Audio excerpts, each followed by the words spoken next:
क्रांतिकारी वीर, धैर्याने पेटलेले ते क्रांतिकारी वीर भारत मुक्त करणे हाच त्यांचा ध्येय. हातात झेंडा, डोळ्यात भीतीचा नाही कुठेही वाट. भगतसिंग, राजगुरू, सुखदेव, महान देशासाठी दिले त्यांनी प्राण. टिळक, सावरकर, नेताजी सुभाष त्यांच्या जिद्दीने वाचला स्वातंत्र्याचा काळ. जेल, फाशी, गोळ्या यातना किती आल्या, पण मातृभूमीची शपथ कधीही न विसरली. आजही आपण पोटाचा जयघोष, स्वराज्य हा माझा जन्मसिद्ध हक्क आहे, हाच तो विजयी आहे. वीर क्रांतिकारी तुम्हीच आमचे प्रेरणास्थान. तुमच्यामुळे मिळाले आम्हाला स्वातंत्र्य महान. जपू हवा वाढवू भारताची शान. गोळ्याच्या वर्षातही लढे करणारे वीर देशासाठी हसत हसत देत गेले प्राण. भगतसिंगांच्या डोळ्यात आग, राजगुरू सुखदेवांच्या मनात स्वप्न. इन्कलाब जिंदाबादचा गुंजला नाद, स्वातंत्र्याचा घेतला त्यांनी वट कसा. सावरकरांची लेकरी जणू जळती मशाल, नेताजींच्या आवाजात रणभेरीचा साथ. फाशीच्या दोरीला केला त्यांनी वंदन, भारत मातासाठी अर्पण केले जीवन. ही भूमी त्यांच्या रक्ताने पवित्र झाली, त्यांच्या शौर्यपथांनी इतिहास घडवला गेला. आम्ही पुढे देतो कवी, भारताची शान वाढवू, जपू क्रांतीची दिव्य ज्योती कधीही न विसरू.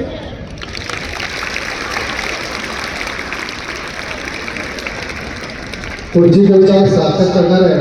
त्यापूर्वी सर्व माजी विद्यार्थ्यांना एक निवेदन करायचं आहे की आपण आपल्या प्रशालेमध्ये आपल्या शाळेचे सर्व माजी विद्यार्थी यांची सर्व माहिती एकत्रित संकलित करतोय. आपण गोलामध्ये एक QR कोड स्कॅनर लावलेला आहे. आपण तो आपल्या मोबाईलमध्ये स्कॅन करावा आणि 4-5 प्रश्न आहेत, तेवढ्यांची माहिती भरली तर आपल्या सगळ्या माजी विद्यार्थ्यांची माहिती समग्रतेने शाळेत उपलब्ध राहील. यानंतर आपल्या समोर इयत्ता 10वी अ मधला चिरंजीव सार्थक सागर दळवी आपली कविता सादर करतो.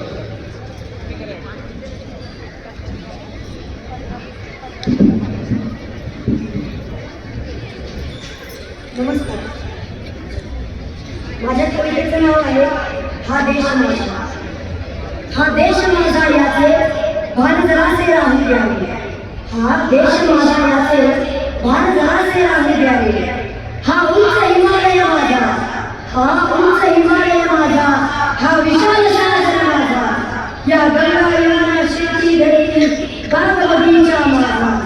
अभिलाषा यांची रचना, अभिलाषा यांची रचना कुणी नजर वाळवी करतात. या मरण घ्यावया करणा आपल्या बाहू पाहू द्यावे. हा देश माझा याचे भान जरासे राहू द्यावे.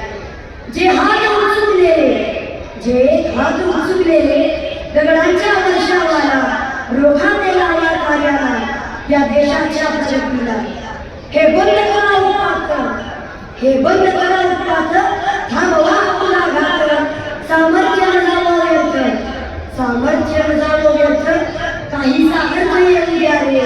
हा देश माझा याचे भान जरासे राहू द्यावे. जरी अनेक आपले धर्म, जरी अनेक आपले धर्म, जरी अनेक आपल्या जाती, परी अभंग असू द्या सदैव आपली माणुसकीची नाती. परी अभंग आपल्या असू द्या सदैव आपली माणुसकीची नाती. त्या सर्व ललकारी, त्या सर्व ललकारी, फुंकारे एकतारी, फुंकारे एकतारी. संदेह दोष जे द्वेष मनातील वाहून जाऊन द्यारे. हा देश माझा याचे भान जरासे राहू द्यावे. हा देश माझा याचे भान जरासे राहू द्यावे. धन्यवाद.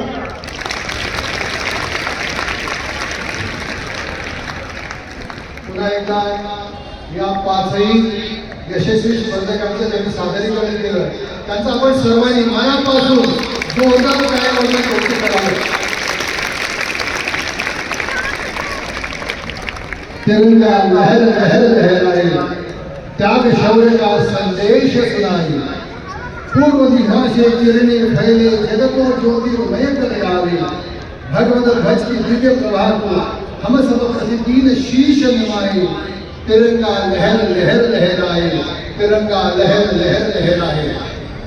आजचे प्रमुख अतिथी श्री सुशीलजी यांनी संपूर्ण आयुष्यभर भारत मातेचं अभिमानाचं स्थान असणारा तिरंगा ध्वज याला साक्षी म्हणून या भारत मातेच्या चरणावर आपली सेवा समर्पित केलेली आहे. त्यांचे मार्गदर्शनपर शब्द ऐकण्यासाठी आपण आतुर आहात. मी आजचे प्रमुख अतिथी श्री सुशीलजी यांना विनंती करते की त्यांनी तुमच्या बालमित्रांना मार्गदर्शन करावे.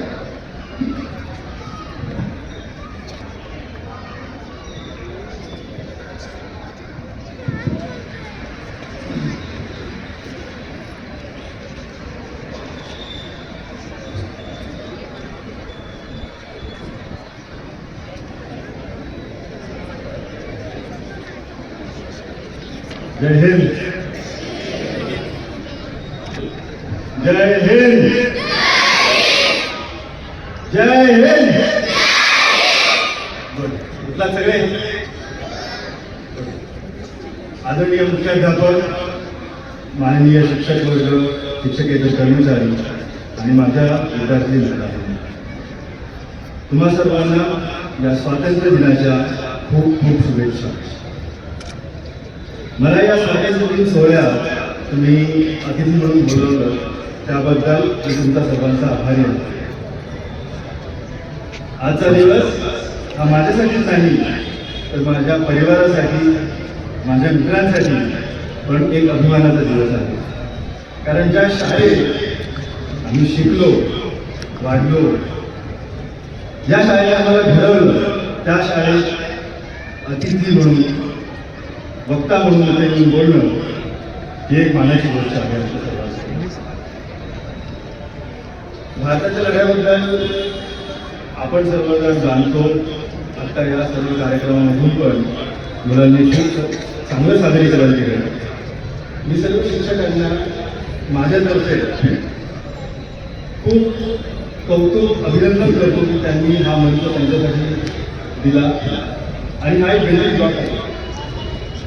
असं नाही की जे मुलं आता इथं पार्टिसिपेट करत नाही का वेळेच्या अभावामुळे त्यांना इथे यायला जमले नसेल, पण स्पेशल मेन्शन 5वी मधला भरत दळवी, त्याने सरांनी बोललं छोटा पॅकेट बडा धमाका.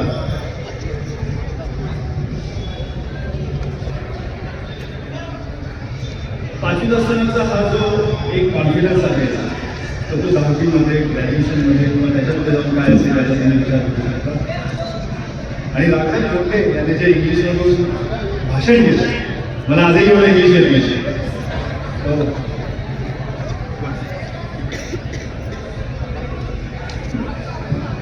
भारताच्या स्वातंत्र्य लढ्याबद्दल जसं बोलतो की आपल्याला सर्वांना मोर ऑफ माहिती आहे, पण त्याच्यामध्ये जास्त न जाता माझ्या जवळचा 1857चा उठाव हा असण्याचं कारण म्हणजे या उठावाने आपल्या लोकांच्या मनामध्ये विश्वासाचे एक बीज पेरलं. ते बीज होतं संघटित होण्याचं. त्याने दाखवून दिलं की आपण जर एकत्र आलो तर आपण स्वातंत्र्य नक्कीच मिळवू शकतो. आणि आपल्या शाळेचं ब्रीदवाक्य एकी हेच बळ हे या संघटित लढ्याचं एक मोठं प्रतीक आहे. भारत ज्या वेगवेगळ्या क्षेत्रांमध्ये प्रगती करतोय आपल्याला या सर्वांची माहिती नाही आहे, मी त्याच्यामध्ये जास्त जाणार नाही. पण तंत्रज्ञान आणि परंपरा, प्रगती आणि संस्कृती या दोघांचाही संपूर्ण वाटत आपण जोमाने पुढे जात आहोत.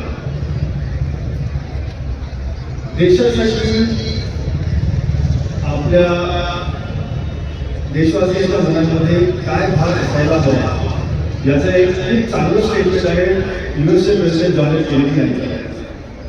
He asked what your country can do for you. Ask what you can do for your country. So हे जे वाक्य होतं हे युएसच्या पुढे जाण्याचं एक खूप मोठा बिल्डिंग ब्लॉक होतं किंवा याने त्या कंट्रीला खूप मोठी प्रेरणा दिली. Arm forces, army, navy, air force हे नेहमीच देशभक्तीचं एक प्रतिबिंब, प्रतीक मानलं जातं. आज मी तुम्हाला थोडक्यात आर्म फोर्सेसमध्ये, सिव्हिल सर्व्हिसेसमध्ये कदाचित तुमच्याकडे बऱ्याच जणांना त्याबद्दल माहिती असेल, पण एक थोडक्यात तुम्हाला सांगायचा प्रयत्न करतो. त्याच्यामध्ये काय संधी उपलब्ध आहेत आणि जर माझ्यासारखा तुमच्यामधला एक बसलेला विद्यार्थी UPSCची परीक्षा पास करू शकतो, तर तुमच्या सर्वांमध्ये किती केपेबिलिटी कुवत आहे की तुम्ही एक दिवस इथे येऊन माझ्यासारखं शिक्षण करू शकता. डिफिकल्ट आहे, अवघड आहे, अशक्य नाही, इम्पॉसिबल नाही. UPSC बऱ्याच प्रकारच्या एक्झाम्स कंडक्ट करतं. त्याच्यामध्ये नॅशनल डिफेन्स अकॅडमीसाठी, नॅशनल लेवल अकॅडमीसाठी एक एक्झाम असते. त्यानंतर कंबाईंड डिफेन्स सर्व्हिसेस एक्झाम जी ग्रॅज्युएशन नंतर दिली जाते. NDA NA साठी 12वी नंतर. आणि सिव्हिल सर्व्हिसेस ज्याला आपण IAS, IAS, IPS या सर्व परीक्षा अशा 23 प्रकारच्या वेगवेगळ्या कोर्स असतात. त्याच्यासाठी UPSC civil services exam CS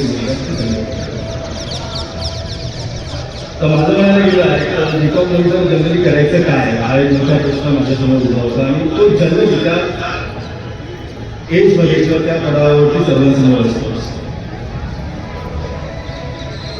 माझा मित्र जो आता आपल्यासोबत आहे राजेंद्र प्रसाद याने मला तेच विचारलं, आपण UPSCची तयारी करायची का?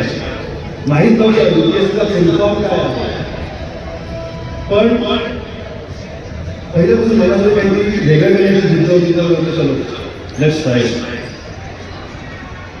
कारण आयुष्यामध्ये if you can dream it you can do it हे वाक्य मी नेहमी मनापासून जपून ठेवतो. कारण जर आपण स्वप्न पाहू शकतो तर ती प्रत्यक्षात उतरवण्याची कुवतही आपल्यामध्ये असते.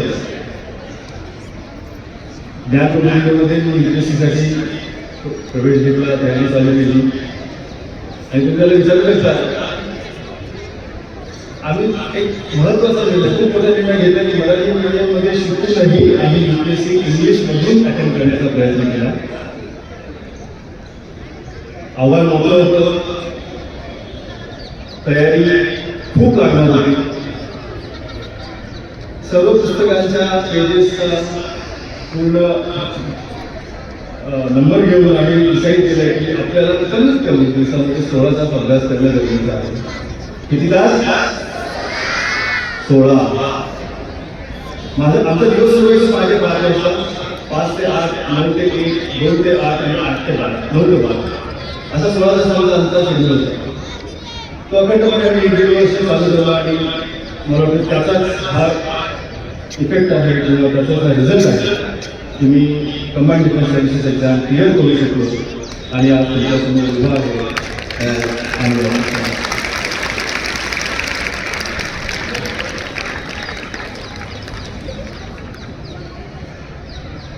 जर एक उदाहरण घ्यायचं झालं तर कंबाईंड डिफेन्स सर्व्हिसेस एक्झाममध्ये हे फक्त UPSCचा एक पार्ट आहे. त्याच्यामध्ये 3 ते 4 लाख विद्यार्थी दरवर्षी बसतात.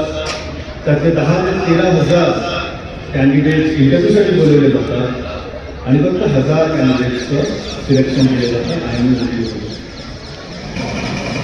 म्हणून मी मला म्हटलं की डिफिकल्टी लेवल खूप जास्त आहे पण इम्पॉसिबल काही नाही. एकदा combined defence services exam clear केल्यानंतर नंतरचा महत्त्वाचा टप्पा असतो म्हणजे services selection board. Army navy एअरफोर्समध्ये ऑफिसर बनण्यासाठी सर्व्हिसेस सिलेक्शन बोर्ड ही एक महत्त्वाची पातळी असते, स्टेज असते, ज्याच्यामध्ये फक्त तुमचे नॉलेज नाही पाहिजे का तर तुमचे टीम वर्क, तुमचं अडॅप्टेबिलिटी, स्ट्रॅटेजिक थिंकिंग या सगळ्या गोष्टींवर तुमची वाद, चर्चा आणि तुम्हाला तास दिले जातात. आता इथे OT आणि IIT म्हटलं तर प्रशिक्षण किती कठीण असतं याच्याबद्दल बस तुम्हाला सांगू शकतो की जर एखाद्या ठिकाणी झोपायला वेळ मिळाला तरी किंवा नाही मिळाला तरी तुमचा दिवस पहाटे 4 वाजता चालू होतो. एका मागे एक ॲक्टिव्हिटीज असतात, PT, drill, lecture and demo, navigation आणि असं करता करता संध्याकाळ होते. संध्याकाळी पण कधी असतं आणि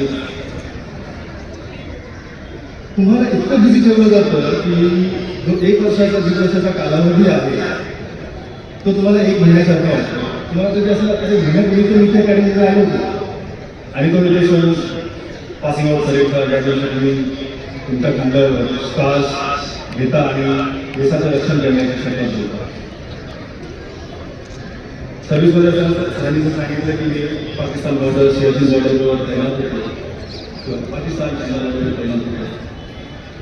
सियाचिन मिशनमध्ये तुम्ही ऐकलं असेल आणि सांगू शकतो की काश्मीरमध्ये प्रदान करताना म्हटलं जातं की अगर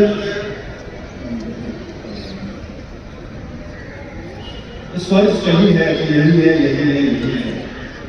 पण मी म्हटलं की नरक जर पाहायचं असेल तर फक्त 300-400 किलोमीटर पुढे जातो. तो आहे सियाचिन. सियाचिन ग्लेशियरमधली सर्वात मोठी पोस्ट जी आहे तिला बाणा पोस्ट म्हणतात. ती आहे 40,000 फुटावर. फक्त 4,000 foot short of mount Everest. Mount एव्हरेस्टची उंची आहे 28,000 फूट. माझी नियुक्ती 19,000 फुटाच्या पोस्टवर झाली होती. ऑपरेटिंग टेम्परेचर किंवा मी टेम्परेचर -60 हे होतं. आपल्या फ्रीजमध्ये जर तुम्ही पाहता फ्रीजरचं टेम्परेचर -80 18पर्यंत असतं. पण अशा प्रतिकूल परिस्थितीतही आपले सैनिक आपल्या देशाचं आपल्या संरक्षण रेषेचं LOCचं काटेकोरपणे रक्षण करतात. हिमवादळ असो, बर्फ असो, अटॅक असो पाकिस्तानकडून किंवा कुठल्याही कंट्रीकडून कुणीही मागे सरत नाही.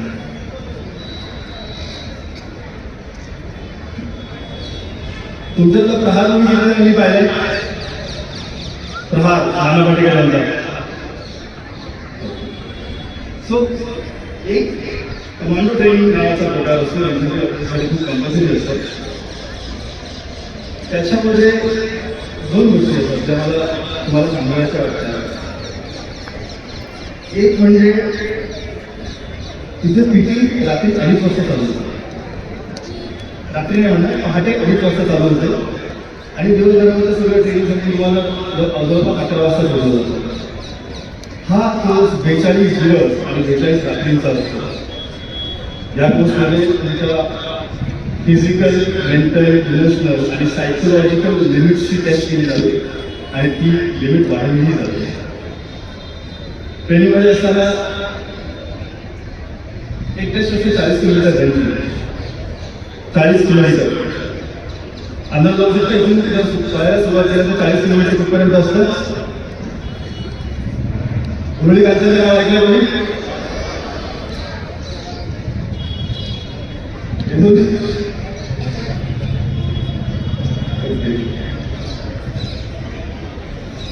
उरळी कालचं जवळपास 33 किलोमीटर आहे. कळेगाव दाभाडे 37 किलोमीटर आहे आणि सासवड 32 किलोमीटर आहे. दातार पळायला लांब. Very good. आता डिफेन्समध्ये काम केल्यामुळे बऱ्याचशा गोष्टी शिस्त, लिडरशिप, कम्युनिकेशन, अडॅप्टेबिलिटी या सगळ्या गोष्टी येतात. पण माझा एक छोटा संदेश आहे त्यासाठी. एक नाही,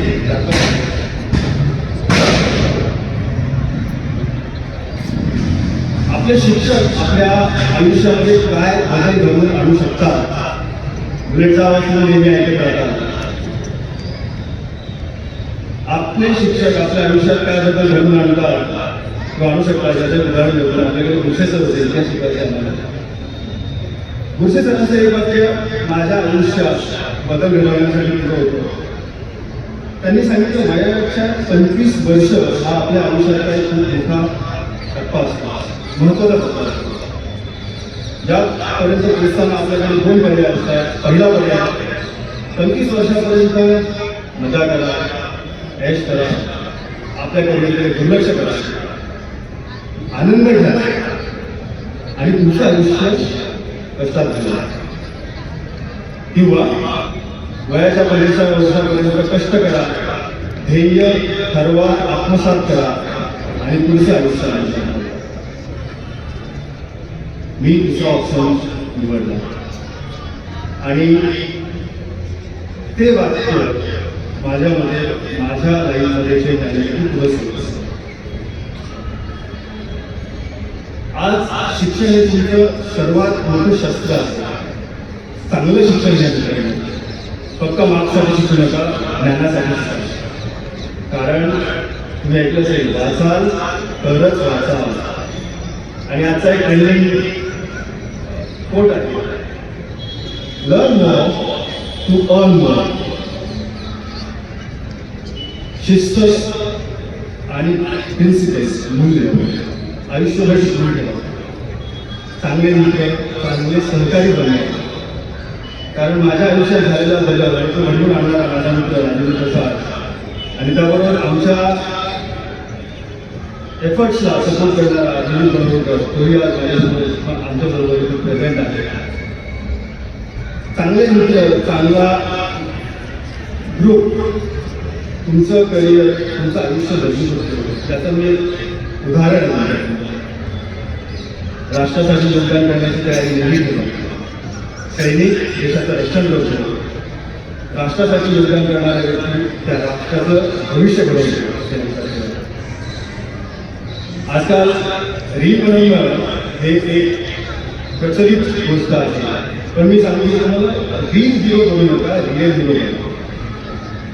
जास्त वेळ टी व्ही, मोबाईल त्यांच्यासमोर घालू नका. कारण मला कधी सांगितलं, एक गोष्ट टी व्ही चालू होती, सुंदर संचलन करत होती. मुलांचं एम आहे एअरफोर्समध्ये जाण्याचं, पायलट बनण्याचं. एअरफोर्समध्ये सिलेक्शन होताना जर तुम्हाला चष्मा असेल तर ती संधी तुमच्यासाठी नाही. 6x6 रिझल्ट लागतं, तरच तुम्ही एअरफोर्स पायलट बनू शकता. जास्त मोबाईल पाहिलेला किंवा 60-70% मुलांना चष्मा लागलेला आहे. त्यामुळे ध्येय फक्त त्यागाने मिळतं, हे मी तुम्हाला सांगतो. आयुष्यात पुढे जाण्यासाठी तुम्ही जिज्ञासू व्हा, प्रश्न विचारा, दोषींना आनंद द्या, चलता आहे असंच असतं हा ॲटिट्यूड होता. कारण if you don't ask, answer will always be no. माझे हे 2 शब्द नव्हते, पण मला या मंचावर व्यक्त करण्याचं जे तुम्ही संधी दिली त्याबद्दल मी सर्वांचे मनपूर्वक आभार मानतो आणि माझे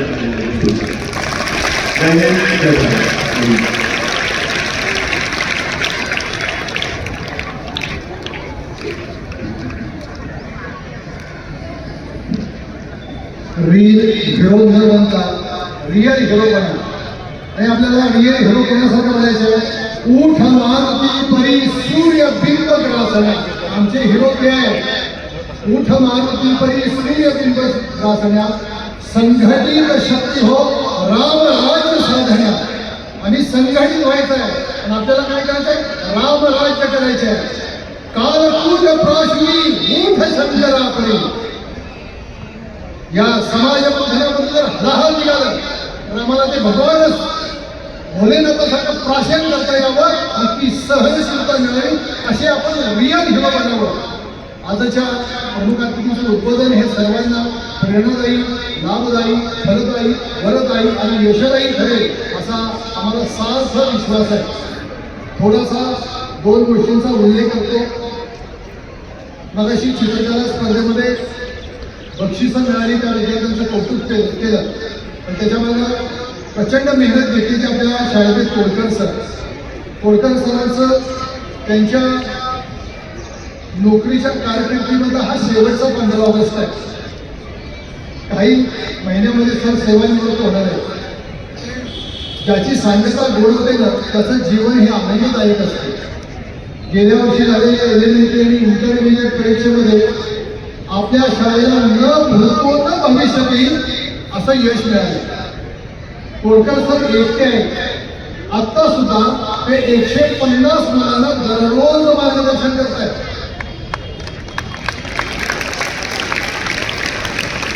कृतज्ञतेचा भाव यापेक्षा वेगळा असू शकत नाही. आणि गेल्या वर्षी झालेल्या एलिमेंटरी इंटरमिजिएट परीक्षेमध्ये न भूतो न भविष्यती असं यश मिळालं. आपल्या शाळेच्या सर्व विद्यार्थ्यांना दोन्ही परीक्षेमध्ये एक ग्रेड मिळालेले आहे. 100% निकाल लागलेला आहे. याचं सगळं श्रेय तोडकर सरांना आहे. मी कृतार्थ भावनेने तोडकर सरांचे आभार मानतो. थोडा दुसरा मुद्दा सांगायचा, कुठल्याही कार्यक्रमामध्ये प्रोटोकॉल असतो, पण हा प्रोटोकॉल आपण विद्यार्थ्यांसाठी करतो. आपल्या प्रशालेमध्ये अत्यंत गुणवंत विद्यार्थी कुमारी अनुश्री नितीन गेंगाणे ही 10वी अ या वर्गातील विद्यार्थिनी आहे. तिने स्वयंस्फूर्तीनं सांगितलं की मला थोडंसं 2-3 मिनिटं माझं इंग्रजीमध्ये बनवणं प्रयत्न करायचं. आपली मराठी माध्यमाची शाळा आहे आणि इंग्रजी माध्यमाच्या स्पर्धेमध्ये कुठेही मागे नाही. आता लोंढे आणि आता अनुश्री आपल्याला ती दाखवून देणार आहे. मी अनुश्रीलाही माननीय अध्यक्षांच्या परवानगीनं ही संमती देतो. कुमारी Anushree.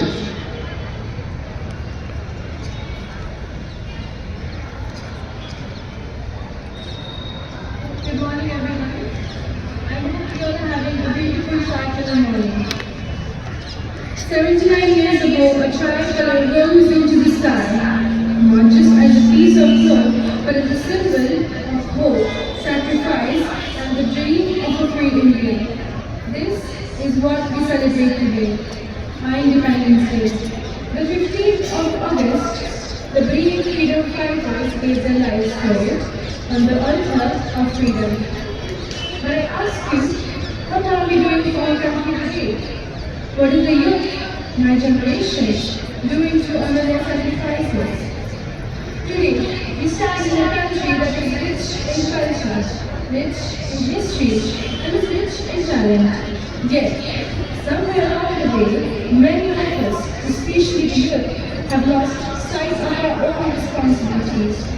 While nations across the world are breaking barriers in science, technology, and innovations, too many of our young minds are getting lost and unexploded on social media in trends that fade as quickly as they appear. This is not to criticize, but to remind ourselves that our freedom was not one for us to waste our potential. It was one so that we could use our education, our skills, and our voices to build a stronger India. The world is moving forward every single day. Why should we stand still? People often say that the youth of India has lost its way, that we are distracted, unaware, and careless. To some extent, it is true, but I humbly urge the youth, let us prove them wrong. Let us show the world that we are the youth of India, determined, dedicated, and devotional in whatever task we undertake. We are capable, aware, and ready to carry the nation, ready to carry forward the dreams of those who fought for us. But then the question arises, what should we do? It begins with simple civic sense and respect. Following the traffic rules, respecting our public places, respecting our streets, treating human rights with dignity and equality. Because a free nation is the one where everyone is safe. A free nation is the one where our women are safe. Reducing pollution, protecting our rivers, our forests, and our air. Educating ourselves, not just for marks, but for wisdom. Building a character that reflects honesty, unity, and integrity. And finally, loving the similarities and respecting the differences in a heterogeneous society. My dear friends, freedom is not just about what we received on the 15th of August 1947. Freedom is about what we have been doing with it today, tomorrow, and every day after that. It is about standing together, lifting each other up in heavy times, and moving forward as one nation. And so, as I look at our flag living proudly above us, I am reminded that every drop of blood, every tear, and every sacrifice that gave us this moment. Let us not let their dreams fade into history. Let us be the generation that carries them forward with strength in our actions, clarity in our minds, and courage in our hearts. Pride in calling ourselves Indians. Jai Hind.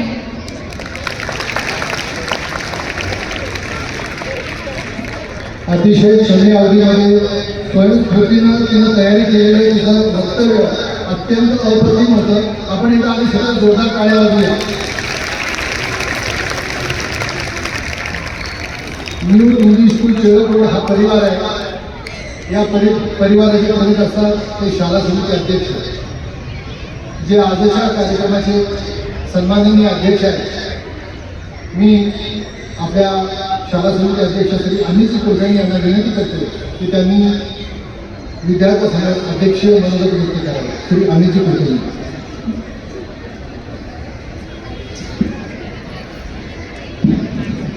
माननीय मुख्याध्यापक, आजचे प्रमुख पाहुणे captain Gaikwad sir आणि आपण सगळे ज्यांनी खूप छान संचलन केलं, खूप शिस्तीत सगळे बसलेले आहेत आणि आजच्या स्वातंत्र्य दिनाच्या कार्यक्रमाकडे पूर्ण लक्ष देऊन सगळे ऐकतायत.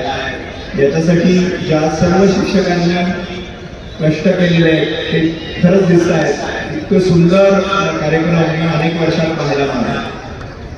आज एवढं छान प्रमुख पाहुण्यांचं भाषण झालंय की मी खरं काय बोलावं अशी आवश्यकता नाही आहे. फक्त त्यांनी जे सांगितलंय ना तेच परत एकदा थोडंसं सांगतो की पहिले 25 वर्ष आपल्या हातातले, त्याच्यात खूप कष्ट करायचे आणि त्यांनी जसं सांगितलंय की मोठं स्वप्न पाहायचं.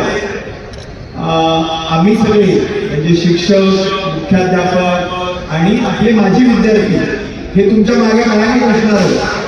पण स्वप्न कुणाला पाहिजे? कुणाला पाहिजे?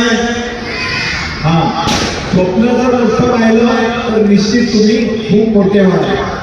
बरेच जण प्रश्न विचारतात, भारत मोठा कसा होईल? सांगा बरं, भारत मोठा कसा होईल? आपला देश मोठा कसा होईल? उत्तर सोपं आहे. आपण मोठं झालं की आपला देश मोठा होणार. आपल्याला उत्तर आपल्यामध्ये शोधायचं आहे. आपण खूप मोठे होणार असं आपण एक मोठं स्वप्न पाहायचं आहे. हे स्वप्न पहा. आज आपण जेव्हा इथनं जाणार आहोत हे स्वप्न मनात साठवायचं आहे आणि त्याच्यावर काम करायचं आहे. धन्यवाद.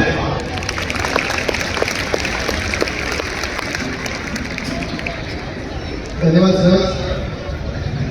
आपल्या स्वातंत्र्य लढ्यामधला सर्व क्रांतिकारकांचा एकच मंत्र घोष होता, म्हणजे वंदे मातरम. कधी मांडलेकरांनी याच घोषणेवर अतिशय सुंदर पद्धतीने वेद मंत्राभूत आम्हा वंदे वंदे मातरम, वंदे वंदे मातरम. माऊलीच्या मुक्ततेचा यज्ञ झाला भारती, त्यात लाखो जीव देतील, त्यात लाखो वीर देतील जीवितांच्या आहुती. आहुतीने सिद्ध केला मंत्र वंदे मातरम, वंदे वंदे मातरम. शेवटच्या कळमध्ये कधी मागवकर म्हणतात, निर्मिला हा मंत्र ज्यांनी आचरेला जिंकली, ते हुतात्मे देव झाले स्वर्गलोकी गावनी. गातायांच्या आरतीचे गीत वंदे मातरम. कधी मागवलं म्हणजे आपले वाल्मिकी स्वतः म्हणतात की जर त्या हुतात्म्याला खऱ्या अर्थानं आपल्याला श्रद्धांजली, सुमनांजली, भावांजली द्यायची असेल तर आपल्याला वंदे मातरम हे गीत म्हटलं पाहिजे. गातायांच्या आरतीचे म्हणजे जे हुतात्मे झाले त्यांना जर आरती म्हणायची असेल तर आपण वंदे मातरम म्हटलं पाहिजे. हा भाव कधी मागणीकरण त्यांच्या गीतामधून म्हटलाय. गात्रयांच्या आरतीचे गीत वंदे मातरम, वंदे वंदे मातरम, वंदे वंदे मातरम. यानंतर आपल्या कार्यक्रमाच्या समोर राष्ट्रीय गान वंदे मातरम होणार आहे.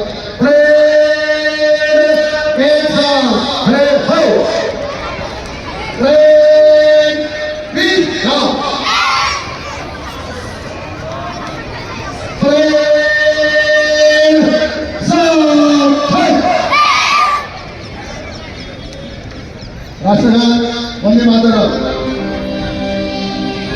बिलकुल हरकत नाही. वंदे मातरम, सुजलां सुफलां मलयजशीतलां, शस्यश्यामलां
वंदे वंदे केसर भाई साहब